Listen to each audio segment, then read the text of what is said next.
All right, welcome back. You're with us here on Editors Roundtable. Now, the question we're asking is the NIFTY PSE Index, that's a Public Sector Enterprises Index, on the verge of a multi-decadal breakout? Nimesh has walked across to the big wall and he's got some interesting data. Nimesh, over to you. Thanks, Prashant. So, so we all know that the PSU Bank Index has been a big rally this year, but my focus today is on the non-banking PSUs. Yes, I'm talking about the NIFTY PSE Index, which is the Private Sector Enterprises Index. Now, why I'm saying it could be on the verge of a technical breakout, the reason is very simple. If you look at the chart, currently we are around 4,400 to 4,500 levels. We're just 4 to 5% away from breaking the all-time highs. The all-time high on this index was 4687. As I said, 4 to 5% away. The recent high was 4430. We are pretty much around those levels. Now, if you look at the chart, in these the all-time high was way back in 2008. We've not seen that levels since 2008. And 4 to 5 times we've attempted to cross that level and we've failed. So this is the reason why I'm saying if this breaks out, it could be a multi-decade breakout for the NIFTY PSE Index. Now, even if you look at the fundamentals, like I've compared with 2017 and 2022. In 2017, the price to earnings was 15.3. Currently, it's just at 8 times. So in that context, it's looking good. If you look at the price to book, in 2017, the price to book was close to 1.4. Today, it's just 1.1. So even that is looking good. If you look at the dividend yield, in 2017, the dividend yield of this basket was just 3.5%. Today, it's yielding 6% dividend yield. So even that has improved in the last 5 years. Now, which are the big gainers in this PSE basket for this year? This year, the biggest gainer was HAL, up 117%. Coal India is up 56%. BEL, BHEL was a surprise move, up 45%. NTPC, NHPC, the power companies are doing good, 40%. And Concor is up 25%. The big losers, of course, it's going to be the metal names. So NALCO and SAIL within the metal names, they are the big losers. LIC was down 18%.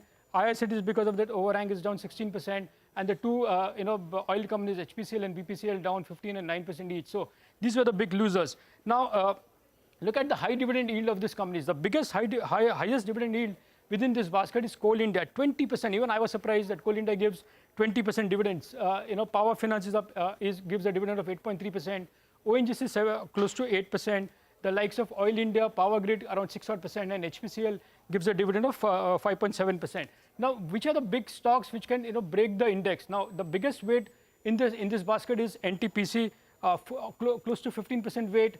Power Grid has a weight of 13.7%, ONGC has 9.8%, and Coal India has got 8.5%. The focus of this is largely because in the last quarter, we normally see big dividend payouts because government wants money. So dividend payout is going to be a big trigger for these companies.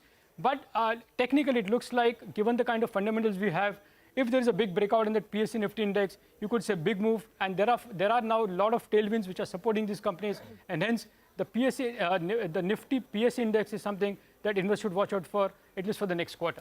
Okay, Nimesh, thanks a lot for that. So that's something to keep an eye on. Are we at the verge of a multi-decade, multi-year rather, breakout in the PSU stocks? Rahul Arora is joining us now, as discussed. Rahul, hi, good evening. Any of these stocks that you're buying right now in the PSU basket? So I think, Anuj, from a valuation standpoint, PSU banks, I think SBI and Bank of Baroda still have a play. I think given the fact that, you would have seen the numbers of SBI at the end of last quarter, the ROA, ROEs, as Nimesh was talking about, are at multi-year highs. And I think because the return ratios are improving, people are now ready to pay the kind of increasing price. And I think the other basket, because the Prime Minister is so positive on defense and he's trying to do everything he can, I think you're seeing a lot of rush on PSU defense, and that could be, another interesting aspect. That's your preferred play as well, but don't you think it's getting a bit crowded now? You think still room for... Well, Anuj, see, typically what happens is, if I take you back to a Reliance or a Hindustan Lever that had 10-year consolidations and then broke out and became 10 baggers. So I don't necessarily think that we're there yet in some of these names. I think, SBI, for example, I mean, we've seen what's happened to HDFC as the last decade. You have SBI life insurance listed. At some stage, SBI mutual fund will list. So there are a lot of these guys, So I think there is some of the part valuations also that will probably come into play. So I think, sometimes it too fast, too soon. I think that's probably happened with the chemical sector also, you can say that. But I think these themes are slightly more long drawn out, and because they're coming out of multi-year breakouts, these possibly can sustain. I think not so much. I mean, there'll be a little bit of an earnings catch up, but can these stocks still compound from here? I think there is a definite yes.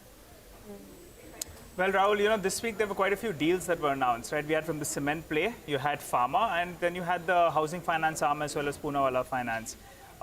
Street was a little bit confused on two of them. That's the Dalmia Bharat deal as well as the Poonawalla FinCorp deal. For JB Chemicals, it was an outright positive, 10%, I think, in terms of revenue addition. What's your sense? Any of these deals, are you positive on any of the stocks that were involved? So I think, the issue with the cement deal, of course, is that there is a public sector undertaking that's a very large shareholder there, and we don't know how that's going to pan out because they hold almost a 26% stake in that company. And then, of course, there are logistical challenges about that region and the kind of transport that you'll see on cement. So when I spoke to my cement analyst, she doesn't necessarily believe that it's a done deal yet. I think this could probably evolve as time goes on.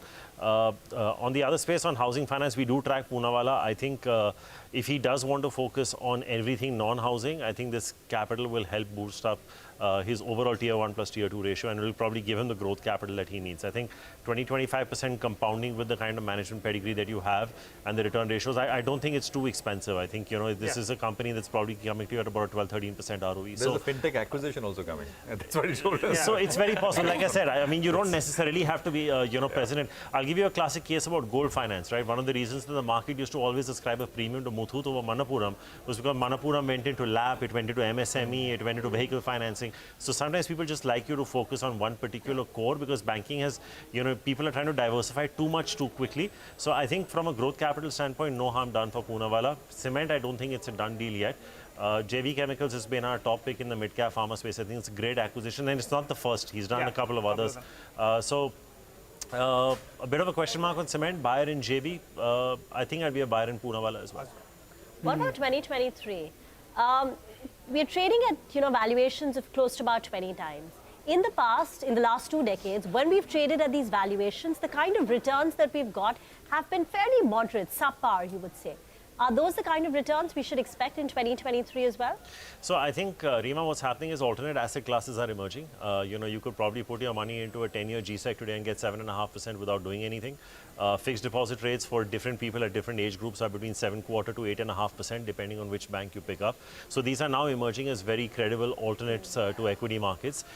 The tough challenge, I think, is that the economic impact of these rate increases hasn't been felt yet. HCL Tech is probably the first company that's actually called out something. I think this is going to get more pronounced. So I genuinely think that it's going to be a very, very challenging year. We may well land up closing next year at very similar levels at 18.5, 19,000, but that may not be without probably retesting the lows that you saw at the start of the war. So I think there's a genuine case for the Nifty to revisit 15, 16,000, but you'll see very aggressive buying there. So I think for the year 2023, it's probably going to land up being a very volatile year, but I think at best you'll probably have flat headline returns, but that's not to say that you won't make money in stocks. I think it could be a great time when the market corrects. This could be the beginning of it. It may not be. I don't know. But I think that the economic impact hasn't been felt. Earnings downgrades haven't even started yet, and they are going to happen with the cost of capital going up. So I think you need to just brace for some challenging times and not expect a linear run like you saw from 7.5 to 18,500 on the Nifty. Okay, quick question, France or Argentina? Well, Anuj, as you know, we had spoken on air as well before it started, and 50% has made it there. I was hoping for a France or Brazil final. I think just looking at the construct, the way France played their last match against Morocco and the kind of chances they gave Morocco, if they give those kind of chances to Argentina, I don't know. But just since I've backed France from the start, I'd say 51-49 in favor of France. But is this your head or your heart talking? I think, if you compare the two frontliners, I think Mbappe is a little quicker than Messi is right now. I think that's where the headline is going to be. I think the head is still saying 51-49 France, but if Messi has a Sachin Tendulkar moment where he goes out on a high with the World Cup on his hand. 51-49 is neither here nor there. It's like, Anu said what, 5-1, right? So I still think it's going to be a very high goal scoring game. I think, I think it's probably going to be 3-2, whichever way it goes. But okay, I'll probably say 60-40 France. I'll probably up it because I've backed France from the very beginning, and it'll be great to see a defending champion come in, but it'll be an equally huge Guys, fairy tale of Messi. you got to bet with your heart, not just your head all the time. See, there have been so many underdogs in this tournament. I mean, at one point the heart was even rooting for Croatia, to be very honest. But I just think that, God has his plans. I mean, this is not the way Ronaldo would have wanted his campaign to end. So, you never know. God has plans for all of us. If it's meant to be Messi's moment, I'm just happy it's at It's on Sunday. It's on TV. 8:30. It's not at midnight. Thank God. It's at 8:30. That is so true. Okay, on that great note, we're going to wrap up on another edition of Editors Roundtable. Thank you for watching.